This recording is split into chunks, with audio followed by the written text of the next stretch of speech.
Hi there, everyone. My name is Max, and I'd like to thank you all on behalf of Vroman's Bookstore for tuning in to tonight's event with us. Tonight, we're lucky to have with us Gian Sardar in conversation with Meg Howrey, discussing Gian's new book, Take What You Can Carry. Gian studied creative writing at Loyola Marymount University and is the author of the novel You Were Here, as well as the co-author of the memoir Psychic Junkie. And with her, Meg Howrey is a novelist and a former professional dancer and actor. Her nonfiction writing has been published in Vogue, and she's the author of the novels Blind Sight and Crane's Dance. Tonight's event does include a Q&A portion, so if you'd like to ask Gian a question at any point, you can go ahead and click the Ask a Question button towards the bottom, and then we'll get to that towards the end of the event. And lastly, if you'd like to purchase her new book, you can go ahead and click that green button right down below, and it'll take you to our website. But with that all out of the way, I will go ahead and let them take over now. Thank you all so much. Thank you. Meg! Gian! so as you can see, we're starting off super formal. Excellent. Thank you, Max, and thank you, Vroman, for hosting us. Gian, I'm so excited about this, as you know, and I feel like I've seen this book from farm to table. And I mean, it's just one of the coolest things about being friends with a writer is that one day you go to lunch with them and they say, you know, I have this idea. I think this is my next book. And they tell you a little bit about it and you say, go, do that. And then you get texts from them saying, I wrote 1,500 words today. I cut all of them. I'm a failure. This book will never be written. And you go, nah, try tomorrow. And then this book just grew and grew, and I was getting, messages from you, and you were doing research, and then I got to read an early draft, and I was like, okay, whoa, this is fantastic. And then through all the nerves of it, is it going to get published, and will I match up with the right editor? And you did. You got an editor that you loved, and then it was getting messages from you, seeing this beautiful book cover, and then watching it take off and seeing on the internet, it's appearing on lists and people are reading it and people are loving it. And then, here it is, hot in my hand. And I'm just so proud, and I feel like a proud auntie. And so congratulations to you for doing this. It was. I swear one day somebody's gonna have to publish like the text between writers because I'm pretty sure, I mean, the things that we said back and forth, I mean, talk about talking each other off ledges, like you can do, it's okay to hate what you're writing. Right. Exactly. I mean, love it then the next day and the next breath. I mean, there's so much. Right. Yes. So with that, let's get into it. Let's talk about this book some more, because I can talk about this book for a long time. And I know we've got some great people joining us, friends and family. And if anyone has questions, type them in, and we'll sort of keep track of those and toggle back to those when we get there. So when we met, I had read your first book, You Were Here, and loved it. And I kind of discovered this thing that you do as a writer, which I'm in awe of, which is you're so cinematic. I always feel when I'm reading you that I'm right there wherever you are at, wherever your characters are at. And you manage to balance really lyrical prose, really beautiful prose, with this great sense of action and drive. I feel like a lot of writers can write beautiful sentences, but you're not necessarily turning the pages. And I'm always turning the pages with you, and then turning them back to underline and relish the sentences. So I loved You Were Here, but it's quite a different book than this one. And I wondered if you had a sense of this story, which is based on things that your family went through. If you had a sense of, I'm going to hold off on that story, I'm going to keep that until some later point, that you decided not to use it as your first novel, but sort of hold on. Is that something that you... Yeah, I mean, I think I always knew that this would be one of my bigger stories to tell. I always knew that I wanted to. Well, first of all, for anybody who hasn't read it, it has to do, it's very much inspired by my father's stories of growing up in Kurdistan of Iraq. And growing up, I'd always heard these stories. And so they were ingrained in my childhood, ingrained in everything. And being so proud of him, I would tell them to people, strangers, whoever, like, listen to what my dad went through. And he's still this amazing person who will take you in and feed you and love you and creates this amazing art. And so I knew that I wanted to kind of honor that at some point. And I was also just wanting to convey what the Kurds went through and to let people know these incredible stories of survival and daily life. And so it was something that I always knew I would do at some point. And I wasn't sure when I would be ready to do it. And for sure, you're right. I was holding on to it. I don't even know that I would have done it when I did, except that my agent kind of pushed me to do it. And I think you pushed me. I think everybody was like, just do it. You're going to be fine. Right. But, I want to mess it up because it was this, I knew that I wanted to honor what he'd gone through and the story that it could be. And so I didn't want to tell it before I thought I was a good enough writer to tell it, or before I thought I could do it justice.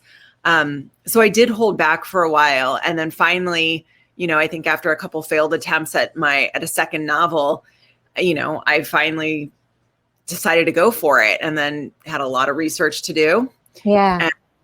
And then once I started writing, I mean, the whole thing from start to finish, I think was about, congratulations from Dad and Judith. That's Dad and myself. Once I started writing, it was like 9 months of writing and it was done. So it was, I think it was like kind of, the story was bubbling there for quite some time. I mean, I had to invent all the characters and invent all the storylines and everything, but like the intent of what I wanted to say had been there for a while. Right. I'm so glad that you did it. I think you timed it just right. Okay. So yes, so some people will have heard about the book or read a little bit about. Some of you have read the book, but to catch up, it is an American woman going with her boyfriend to Iraq. He's Kurdish, and he's visiting his family, and she's going with him, and it's set in 1979, which is the year that you visited with your family as a young person. Mm-hmm. And so you had, and some of the events of this book happened to your family when you were a child then. Mm-hmm. So now you're coming back, now you're a grown woman, and you're going back to 1979 and recreating this. Can you talk about how did you put yourself back in those years? What was that research like for you? Well, it was, first of all, I mean, the great thing is that I had photos and I had vague memories of that time because I was so young. But I had my mom's recollections and I had my father's, and then I had photos. And so I was able to kind of piece things together enough to give me, some, just to feel like I had a connection to the time and to the location at that time. And that's one of the reasons I did it at that time, was because I wanted to be able to say this could happen then because it did. There's no, when we got there, I mean, our trip went haywire from the beginning, as much as, Olivia's trip goes really crazy from the beginning of the book as well. And a lot of those things happen. I mean, it's in the very beginning of the book, so I don't think I'm giving anything away, but I mean, there was a bomb threat on our plane when we went over there. So I incorporated that and, decided to, play with that as well. It was also interesting to get my mom's points of view from what she went through as an American visiting with her family for the first time. And I wanted to sort of stay away from the current political world. And this felt like a safer time in a way to kind of explore the politics of the region.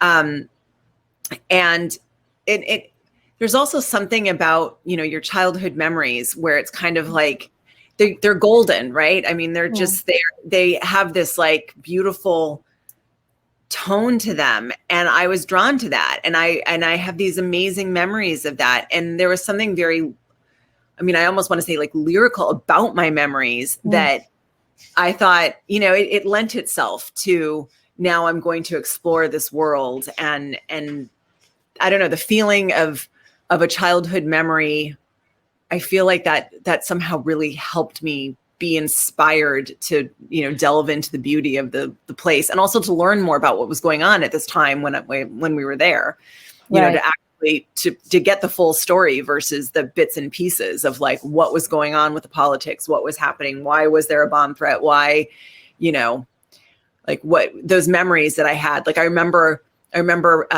air raid sirens, and didn't really put things together as a child as to what that really meant. And so, of course, as an adult, you can figure out what was really going on, but really diving into something that I'd experienced, in a very different way was fun. Yeah, that makes sense to me as you say that, because you set the political stage, but you stay, I think, very wisely out of that. Yeah. We're not getting info drops on the politics of Kurdistan. Tonally, it's very much rooted in the family and these characters and the people and the emotions between the characters. And I think that must have come from this sort of these sensual memories that you had, this childhood. Yeah. It kept it very much in the family. Yeah. I have to ask, because I'm always, as a writer, so curious about the jobs that writers give their characters. It's so fun as a writer. You get to be whoever you're writing about, and this book too. One of the themes, it is a coming of age, kind of her coming of age happens on a couple of levels, and one of them is that she's finding her vocation. Mm-hmm. We learn at the beginning of the book that she is wanting to be a photographer. She's been studying, she's been learning, she's been taking photos. She wants to enter this contest, and part of her reason for pushing through mm-hmm. even her boyfriend's trepidations is she wants to go and photograph mm-hmm. There. And I wondered if that was in your mind from the beginning, because it also dovetails perfectly with the themes of the book, because she's a documentary photographer, and there's always those questions about a photographer. Mm-hmm. Do they have the right to what they are photographing? Where is their responsibility in the photograph? And she wrestles with that throughout the book. So can you talk a little bit about photography and her job and how that sort of came about as her vocation? I'm no photographer, but I love photography. I love anything visual. And I think that that's part of being a writer, that we're drawn to the details and the setting, the way things are framed. And so, I wanted her to be a photographer because I was interested in it. And, of course, you're going to spend that much time kind of like fleshing out a character. You want them to do something that you wouldn't mind doing yourself, or at least that you could handle the research for. Right. I wanted her to want to make a difference. And that seemed like a creative pursuit. It seemed like something that she could feel could actually make a difference in the world. And that was something that was strong in her, in her desires. I also had really been fascinated by Kevin Carter, who is a photographer who took a Pulitzer Prize winning photo of the vulture and the little baby. And I mean, it's a horribly affecting photo. And I thought it was really interesting and horrible what happened with him, the flack that he got, how he kind of suffered with this photo that he had taken. Yeah. Did he help the child enough? And it had always been an interesting kind of debate that a photographer would have of can I take this photo? Is it okay for me to take this photo? At what point am I a part of what I'm taking pictures of? And at what point do I step in and make a difference? And so I'd always been fascinated by that. And so in turn, my character sort of became that. I didn't start off knowing that she was going to go through that. That just evolved as I was writing. I think I'd been fascinated by it, but I didn't really see how that was going to play into her specifically until I started writing these scenes. And it just came out that's of course, right. Right. Inevitable. Yeah. Surprising and inevitable. Yeah. Yeah. That's so, that photograph that you're referencing, it made people care about famine. Yeah. it made a lot of people care a lot. It changed the way we were viewing something, that those of us that weren't living in Africa.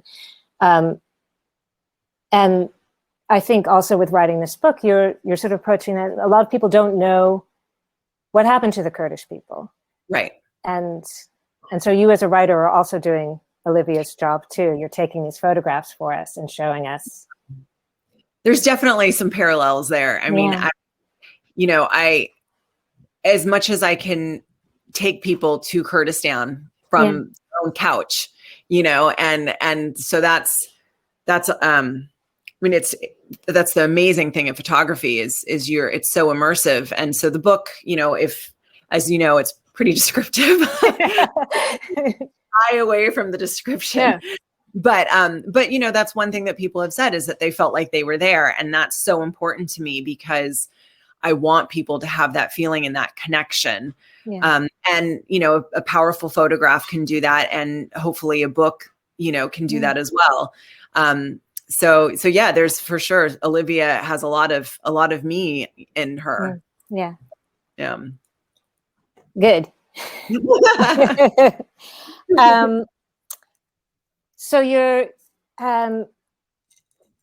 although your family is Kurdish and you grew up, Kurds here, there, and everywhere, and hearing the stories and everything, but you must have discovered new things about the culture as you were researching, and were there strange things, strange delights?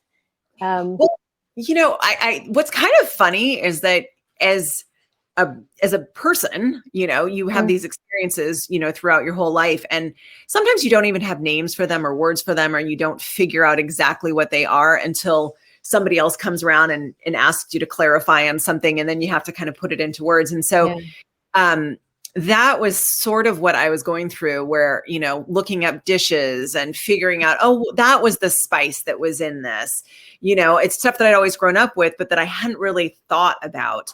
But then there were things that I discovered that I hadn't known about, in the book, for instance. And in fact, I think I even sent you an article about first of all, in Kurdish, there's different dialects. So and, in different countries, even within the same, even within Iraq, there are different dialects. But then in Turkey, there's, so there's a group of people they were called the Dengbej. Yes. And I sent you an article about them. Yes. I love them. Yes. So they're storytellers, but they would sing, and they would sing long, long, long histories. So I think in the area that, my family's from, they're the Gorani Bej. I'm probably saying it wrong.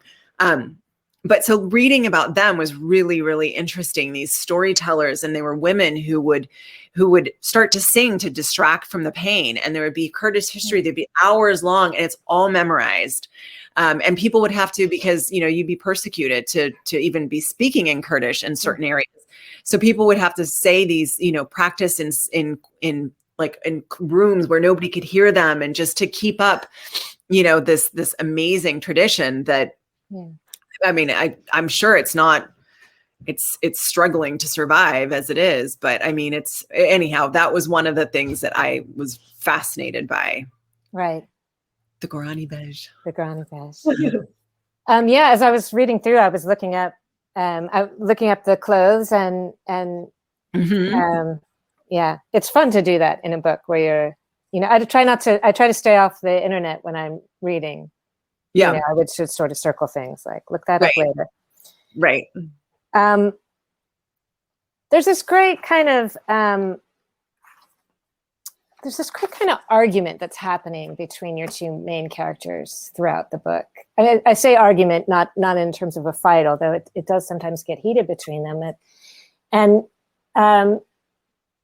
Olivia coming from the US and having grown up, she's not a child of privilege, and she has had tragedy in her life, but she sets it against what he has been through. And of course it doesn't compare. And she feels she can't really know him unless she understands his suffering and his pain. And he is saying he's fighting to be away from that. He's fighting to not have pain be the thing and suffering be the thing that defines him. And they go back and forth on this in in really interesting ways throughout the book. And I wondered if for you, being the child of someone who did go through that suffering, that's a question that you have asked yourself. There's also, just as a sort of section B to that, he accuses her, Dylan accuses her of feeling like she can't be an artist unless she suffered. Right. Which she sort of admits that's there. Is that a debate you've had with yourself? Yeah. And well, first, definitely the artist thing. I think that a lot of people that I knew when I was younger, I feel like, and myself included, fell into this idea that the more you suffered, the greater your art could be. And so I definitely had explored that. And what if you just hadn't suffered that much, relatively speaking, because of course, my character has her own set of issues, and tragedy has happened to her, but not at all on the scale that has happened with Dylan. And so in the face of that, how would she react? Would she feel like she's not worthy? Would she feel like she, growing up with my dad, with what he'd gone through, and my dad is an artist. He's an incredible artist. And what he's done and what he's been through has completely influenced his art. I think you always feel like when you're the next generation, you always feel like you're guilty for having not gone through those things. You're guilty for not having had such a rough time of it. And are you missing something? What don't you understand about what that person has gone through? Can you ever really fully get it? And, and in some ways, I mean, there's no way to answer it. That's the biggest thing is that, what is the answer? Does it matter? Nobody can ever fully understand somebody else. But there's definitely a guilt, I think, that happens for the generation after. Like, I was born in the United States, very, very lucky to be born in the United States, because what my family went through in Kurdistan was horrible. And what other Kurds went through was horrible. But why me? Why was I, why did I get to be born here and not have to worry that somebody was going to come knocking on the door with rifles, So sorry, I think I might have gone off a little bit on the question. No, I think you're there. But I mean, it's definitely something that I think I've grappled with over the years. And I put that into my character and let her kind of explore the feeling of like, am I worthy, of this?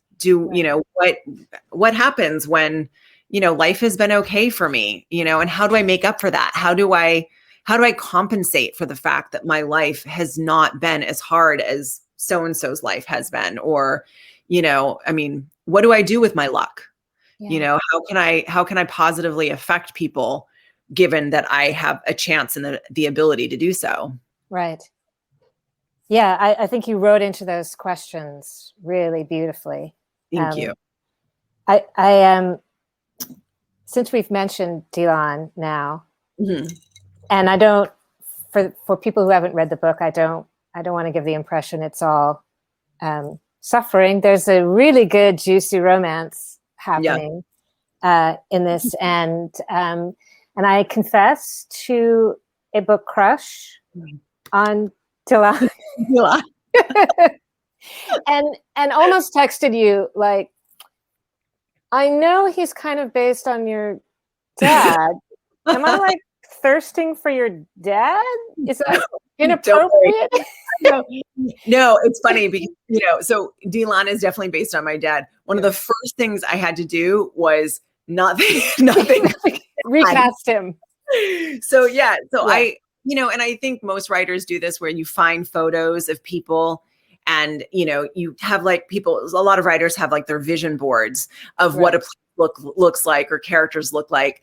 Well, thanks to my neighbors who are probably watching this, I was watching Poldark at the time that I started watching this. Okay, Robin Laurel, I know you're out there somewhere. This is for you.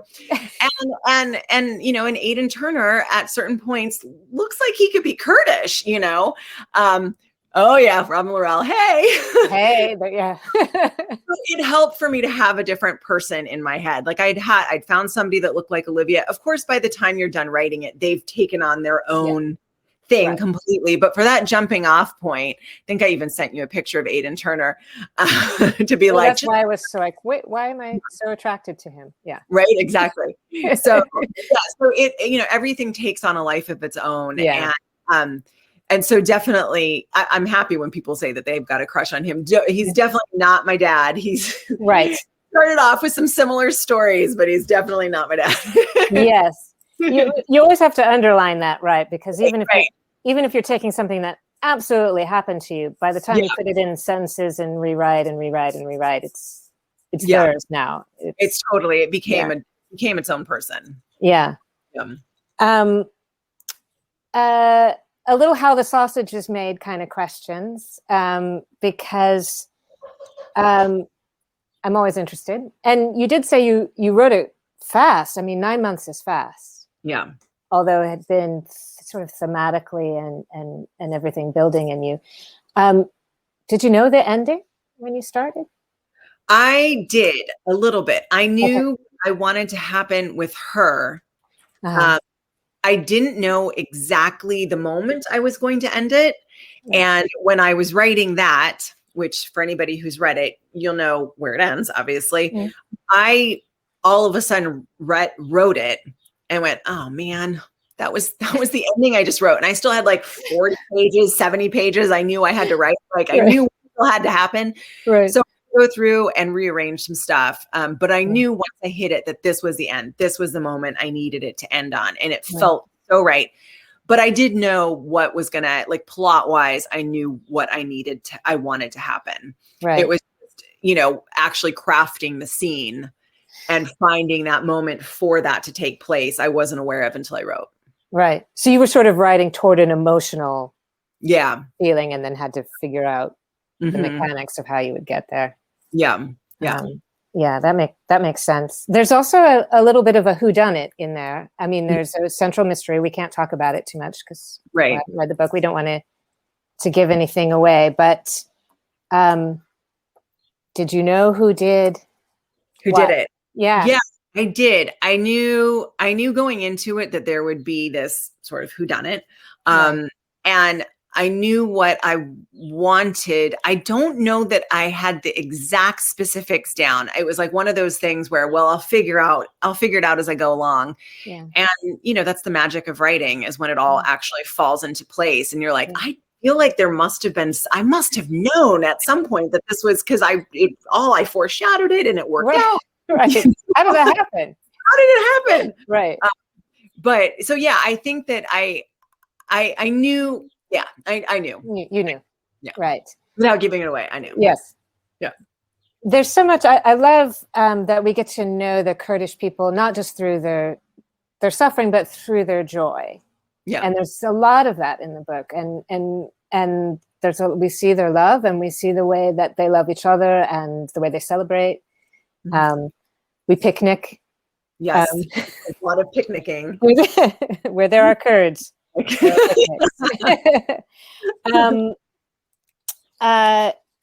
And so we do get like a full sense of the life of these people, and I know that you waited to go back to Iraq, and you went back in 2 years ago. 2 years, yeah.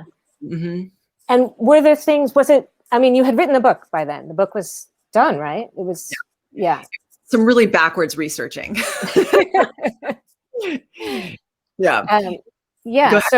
talk about going and the decision to go. And so I knew, well, first of all, I'd always wanted to go. It was it was a trip that I had been intending to take for years, and then something would happen, or ISIS, or whatever. Right. There were all these different complications, and of course then it's a long flight, and I had to have a child, and how are you going to do that? And then I wrote the book, and my dad and my uncle, and the people who could take me there, who could show me their childhood and their lives, everybody's getting a little bit older, and I wanted to make sure that the trip happened. And also I'd written this book, and I wanted to make sure that I got it right. I didn't want to, it's so important for me to get the descriptions right and to get the feeling right. And I knew, as much as I had YouTubed things, and I YouTube picnics in Kurdistan. I mean, can you watch like, can you watch picnics? You can watch Kurds yeah. picnic. Yeah. And so I did all that. And I mean, I'd grown up with the Kurds. I'd grown up picnicking with the Kurds. Right. Like really, there's a lot of picnicking happening. I'd done all that, but I knew I wanted to go there. I wanted to go with my uncle. So when he was going, him and his wife were going, I just tagged along. And it was an amazing chance it was amazing too, because for one thing, I realized I got a lot of it right. Like YouTube is amazing. I mean, the amount you can do on the internet, I don't know how people wrote before. The research you could do, but it was a sort of backwards researching. And the amazing thing is, of course, and you can figure out what exactly you need and what you need to look for. Everything is much more focused. So I was able to, and also then I knew where to visit because I'd already written a scene at this waterfall. And so I wanted to go and see what it looked like. And so the trip was pretty amazing because we ended up going to places that I don't think we would have maybe seen had I not arbitrarily written it into the book and then needed to verify. So that was amazing. It was a little nerve-wracking to go. ISIS was pretty much not that much of a factor in the Kurdish area. The Kurdish area is very safe. However, as an American who's just not used to I don't know what is safe. I mean, my dad told my mom it was safe to go to Kurdistan when we went in 1979, and it wasn't quite as safe. So I didn't know exactly what to expect, but I knew that it was important for me to take that risk. First of all, to make sure that I did justice in the book to the Kurds and to the culture and to the setting, but also then to have something to be able to pass along to my child and be able to say, this is what it's like. This is where your grandfather grew up. Because I don't know when I would be able to do that if I don't have my dad and my uncle there with me. I mean, I have cousins and stuff, but that I could go back with, but I wanted their memories. I wanted access to my grandparents through them. So the trip was amazing for that reason. But there was definitely a moment of, if I get on this plane, am I going to see what if something happens? Am I going to see my kid again? And there was a sort of, and you and I had spoken about this with Olivia, in terms of Olivia, my character. Because, and I even have my photo editor saying to her, there's a ruthlessness in an artist. Actually, I didn't quote myself right there, but she says, and I kind of experienced that because in my head, even despite this debate, I knew how important it was for me to go there for the book as well. And so kind of being accepting of that was a little unnerving, and what if I take away my child's mother because I needed to go and make sure I got my book right. But I think as artists, we take risks we go places that we maybe shouldn't, we explore things that maybe aren't safe, for what we do. And so I debated for about 5 minutes and then I was like, booking a plane. It's like, I had to do it. Well, I mean, I appreciate that you didn't want to be an armchair writer. You didn't want to, to rely on those things, but you had to go and see.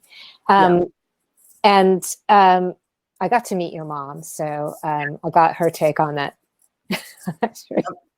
Definitely. Who's fantastic. And if you're on, Mama, it was so nice to meet you. So it's always weird. It's weird even if your family is not in your book at all when you hand over your book to members of your family. And some of them will read it and some will not. And some will read it obsessively, looking for themselves. And and not finding them even if they're in there or finding themselves. What's been the reaction in your family to the book? I mean, I'm sure they're terribly proud. And were you nervous? Did you have a sense of did I get it right? Is this okay? Yeah. Well, the most important thing for me was the reaction of the Kurds that I'd given it to, because I wanted to make sure that I got things right. And I was very lucky to have my uncle and then my honorary uncle, Rashid, who, was a professor and wrote the first Kurdish English dictionary. Yeah. So that was perfect. Yeah. So I wanted to make sure that I didn't mess anything up. That was my first thing. Then, of course, the reaction from family. My dad had helped me with the outline at the very beginning. So he was familiar with where things were going to go. And I had to make sure that everything seemed realistic.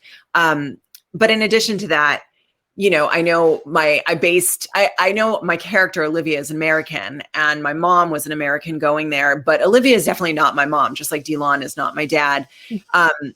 One of the things I think one of the things that my mom had said was that because my mom was a probation officer, she was used to going into kind of sketchy neighborhoods and dealing with some fear and some uncertainty. And so I think she made a comment that, she wasn't as afraid at something. I can't remember what it was because she was a probation officer. And I remember thinking, well, that's not Olivia's experience though, but things that she would say in reaction, I would incorporate some of those things into, she was a great sounding board, as then I was able to kind of get her reaction to certain things and realize that I had been off on something, and not that I'm trying to tailor it to her, but considerations that I hadn't thought of, in terms of visiting as an adult, because I'd only visited as a child and I didn't have the responsibility and I didn't have, there wasn't the same, obviously my experience was completely different. So reliving it through her eyes was invaluable. And then I was able to pick and choose what I wanted for Olivia. And then of course, take it into totally different directions. Yeah. But yeah, I think so far the reaction has been, really good. I don't, luckily everybody is different enough where, I don't think that anybody is going to get mad at me for anything. Oh, right. Well, you sort of, yeah, I think. Yeah. You sweetly in your acknowledgement say, oh, any mistakes with the language, or translations are mine. Yeah. And I just pictured, all your family members going, Gian, that's not right. Right. Which I still might have messed up things, and maybe people are too kind to tell me because it's too late now. But but at least everybody's still talking to me, so that's good. Yeah, that's a good sign. I'm going to check over in the chat for a second to see if anybody's asking any questions. Please type in your questions if you have them. Oh, I see 3 questions. Okay. How much time did you spend doing all the research for the book? That's a good question.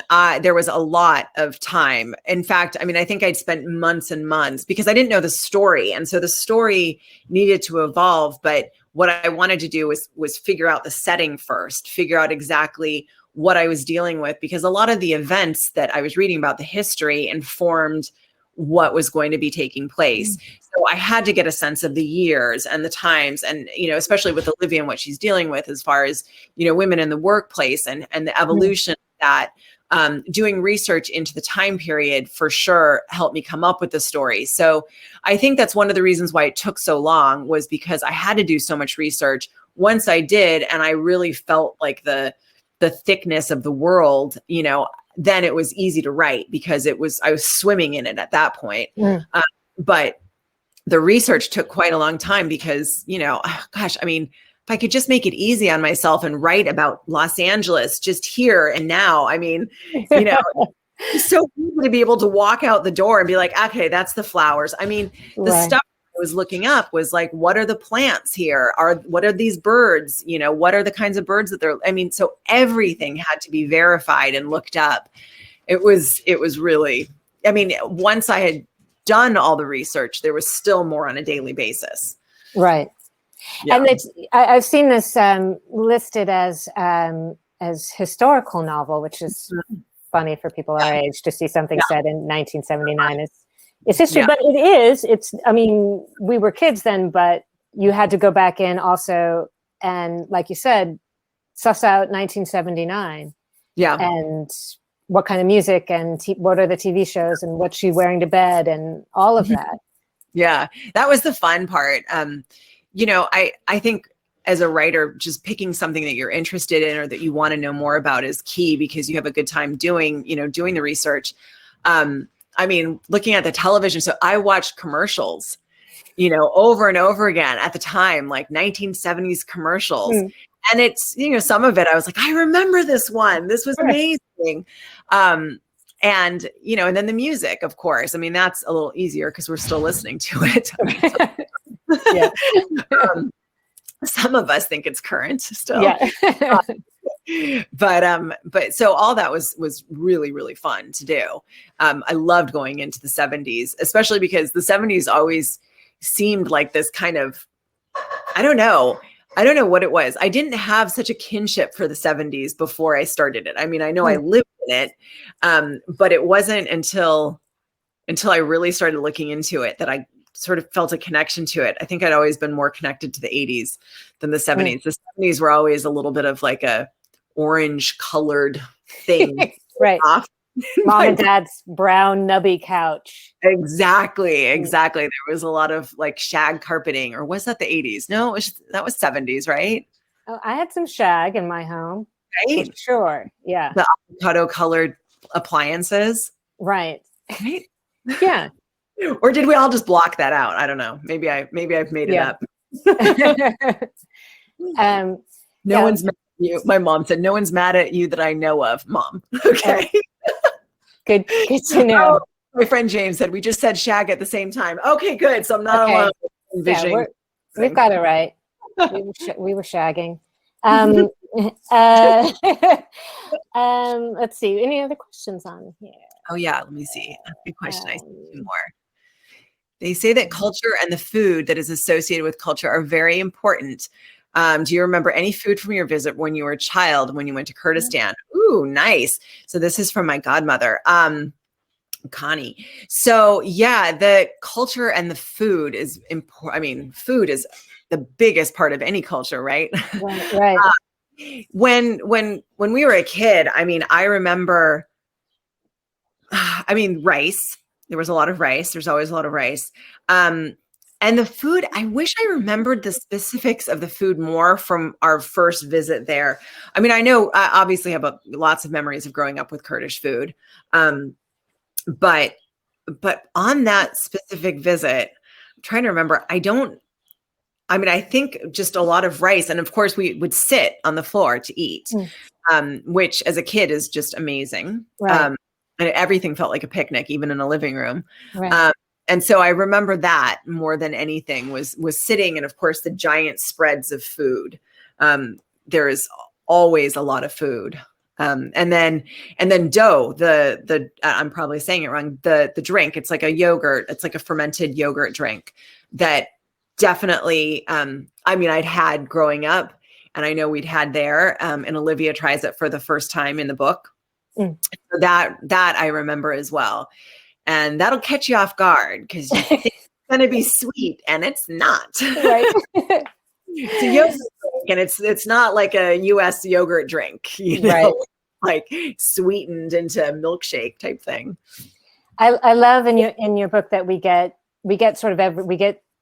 all the smells and the scents and the tastes of where everyone is, which you do so beautifully. And I was surprised at the sort of, it's so verdant in northern Iraq, the kind of flowers, and I guess a typical dumb American, I'm thinking desert, and that's not what it looks like there.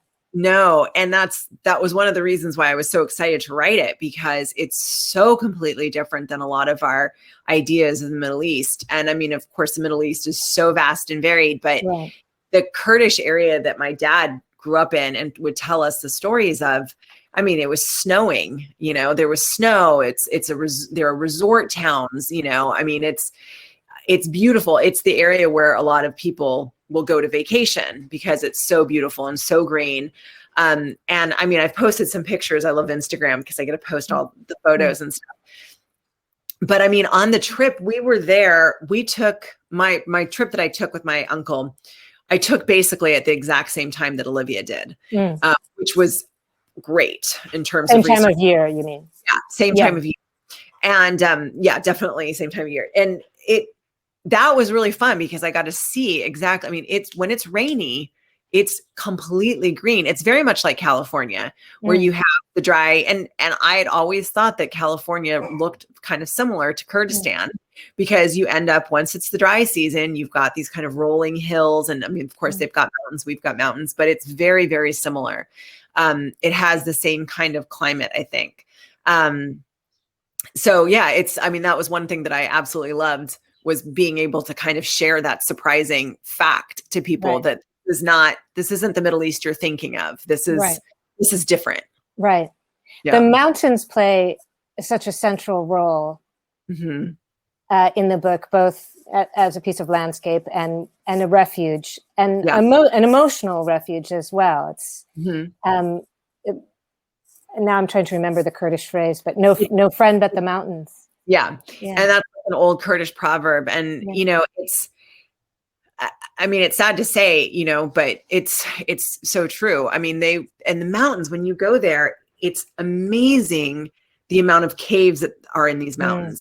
These caves were homes to people. I mean, obviously some of the first people, I mean, Neanderthals, like, I mean, this going back in time, like the caves were important for many reasons, but in recent history, the Kurds would end up fleeing into the mountains when they were being attacked, and they would stay. I mean, if you're lucky, you've got a cave that can protect you. Yeah. You know, you can seek shelter in. You know, I mean, I asked my uncle once about, you know, what would happen when there was a raid, like, or when you could, you know, when they were above.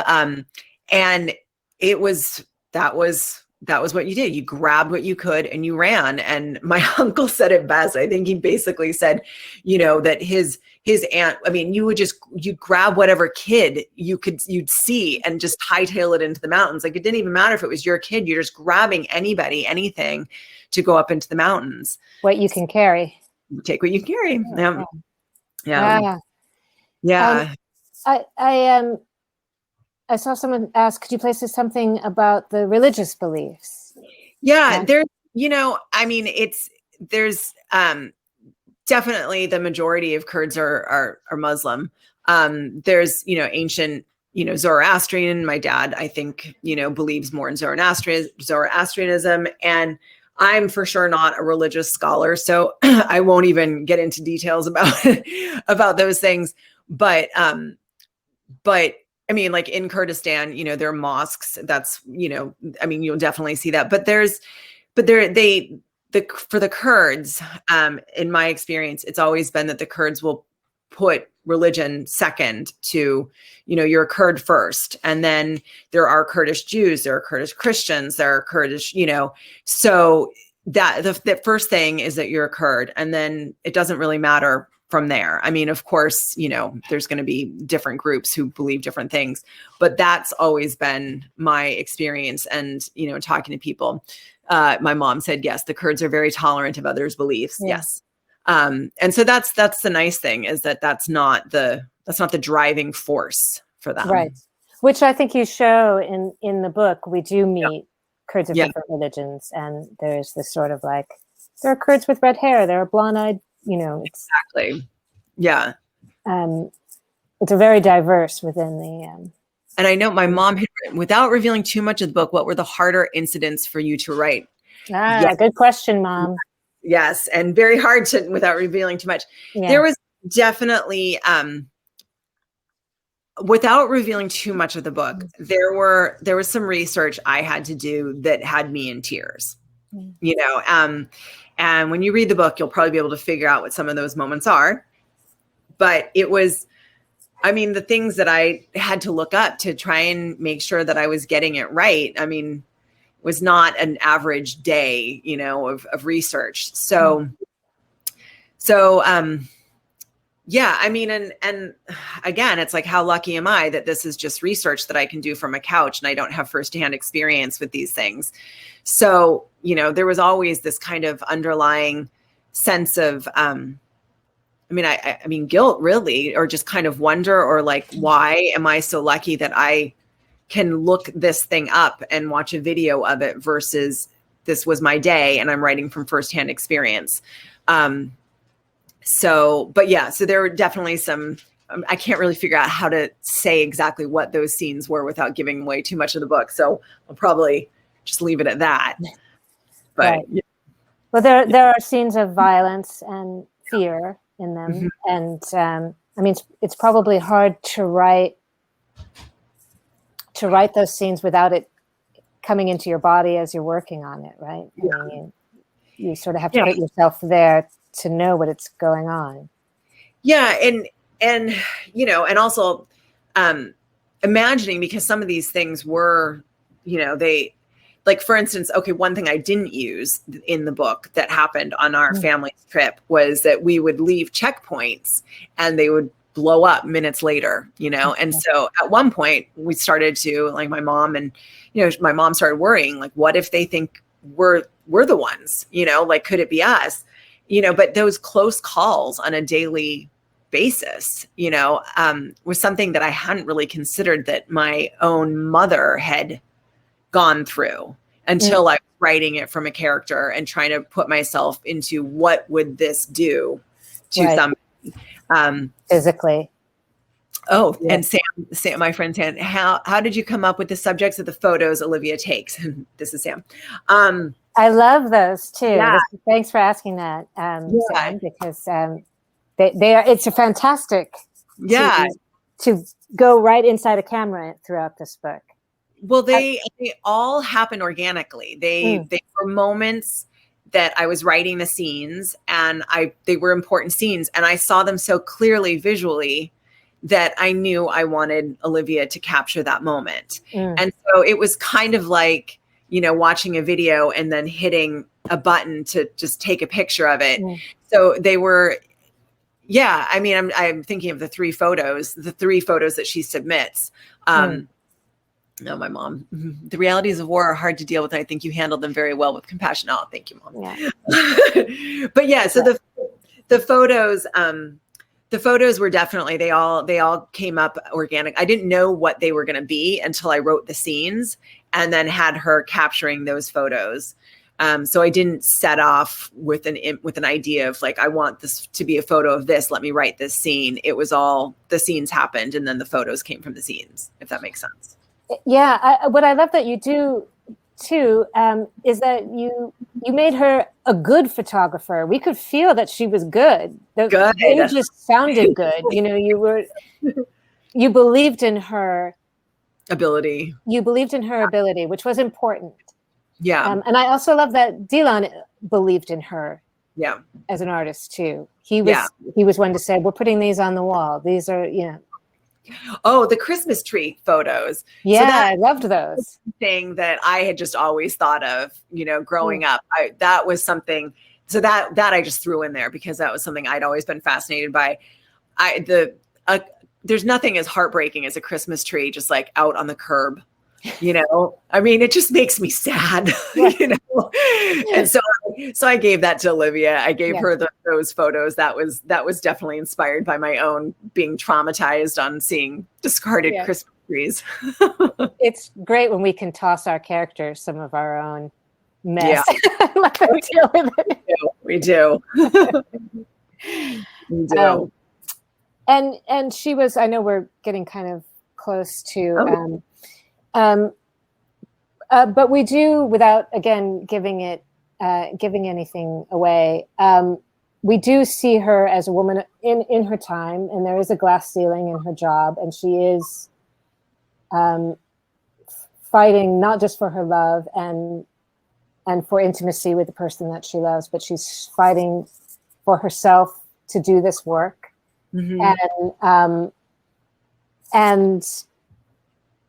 at a time when a lot of women weren't really, they were, you know, everyone in the newsroom is a man. Yeah. And they were office wives, I think you called them. At a certain point. So I'm glad that you took us through that journey with her as an artist and gave us something to fight for with her. So I was fighting for her even when she wasn't fighting for herself. It's always a great gift for a reader. So thank you for that. Thank you for that. I'm trying to see. I don't think any other questions, but anybody else have any questions? Let's see. Well, I have to say too, I'm just so thankful for everybody who shared their stories with me, that I grew up with Kurds who told these stories. I mean, I can't say enough how important it is to tell stories and you never know whose ears are going to, take the story in and then make it somehow, known to, 50, 100, 1,000 other people, whatever. The stories are so important. And I'm so happy that I had these people in my life who were open and forthcoming with what they'd gone through. And I think that's such a big driving force for the Kurds, is that they feel so isolated and they feel so unheard.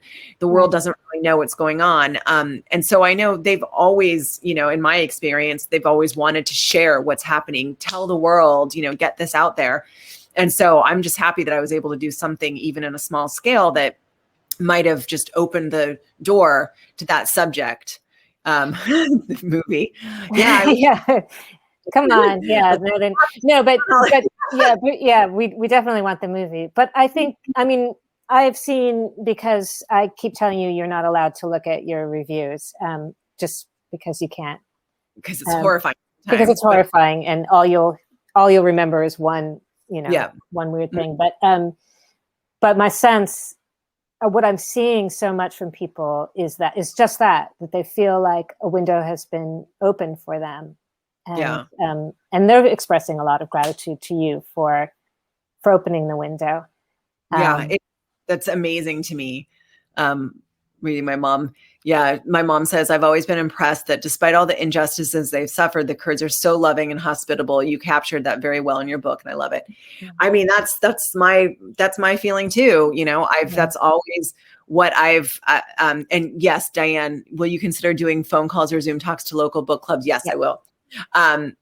But yeah, that's one of the things that I've always been so impressed with too, is that, there's such a welcoming spirit, and they embrace you as a person. It doesn't matter. We have very good family friends, and she was telling the story that she's an American and married to a Kurdish doctor, and they were living over there, and the neighbors stepped in and protected her every time he left. He had to go do work, was out of town. The neighbors were watching her, very, very protective. She didn't speak the language.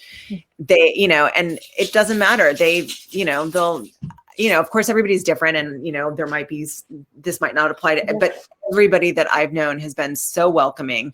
And when you put that up against what they've gone through and how betrayal can make you jaded and angry, and yet they still, when I was there, it was still, we love America. We love, we love you. Oh, America. I mean, that's it. It was amazing. Right. Yeah. Yeah. Beautiful. So I'm going to ask this because we only have 1 minute left, and it's the worst question. Oh, good. Yeah. So, ready. Well, so you don't even have to answer it. You can be like, oh, sorry, out of time. You're working on a new book? The question that all writers love. I'm asking it only because your fans will want to know. Right. I'm always working on something. Yes. So yeah, there is something that I'm working on that I'm trying to get the right groove going for. But this has been pretty consuming, getting this. Yeah, of course. Yeah. Getting ready for everything, and, the release. Now it's over, and I got to get back to life. Can you have some essays out or things? Can we look for other places to see what you're writing? And in fact, I think there's going to be a thing this Sunday in the LA Times Review of Books, not a review of the book, but a conversation piece between myself and another author. I think that's there. There's been stuff on Lit Hub.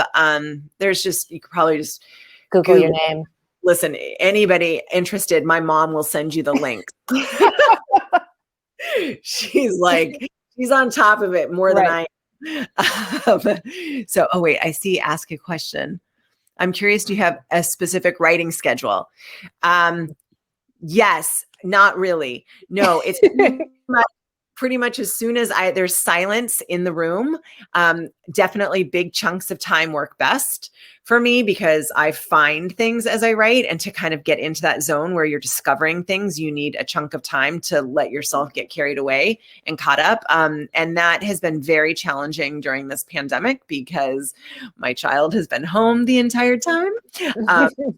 He's out there probably screaming at the computer, but, and he's very good, but it's for sure, I haven't had chunks of time like I used to. But I used to get a lot of writing done in the middle of the night, and not so much anymore, but anything that's quiet where I'm not checking Facebook every 5 minutes. And that happens to be 3 o'clock in the morning is a great time for that because nobody's responding to your posts. I think I've gotten text from you in the bathtub where you're like, I'm hiding in my bathtub. Yep. Yeah. That's where I get a lot of reading done, texting, anything. I'm like, they'll leave me alone if I'm in here. Then the doorknob starts to rattle. Right. Like, they found me. But did we talk about the movie? I mean, if we could get a movie going, I think it has a couple work. of $1 million. Let's do it. Right. Yeah. There's got to be somebody, right, who's watching this. Right. Well, it worked in my head. I saw it, so. It's such a cinematic book, I feel like. Thank you. Yeah, I feel like it's right there. So, so surely we can have that. Well, I hope. And also, by the way, I would like everybody to please check out Meg's book because Meg is an incredible writer. Go find The Wanderers. It's amazing. And her writing is spectacular. And the way she gets into these characters is like, I mean, it's like psychological, like drama. It's beautiful. But we were obviously paired together because of our lipstick connection. Yeah, it has nothing to do with writing, really. I think we did we were paired together. Well, the name of Meg's book is The Wanderers. We were actually discussing it, and the reason we did pair you together was because of the lipstick. So you were well done. I don't know with that one. Yeah, Vroman knows what's up. Go ahead and wrap it up there. Gian, Meg, thank you both so much. You were awesome. Everybody, thank you for tuning in and listening to that wonderful conversation. And I hope you all have a good night. Thank you. Thanks. Thank you.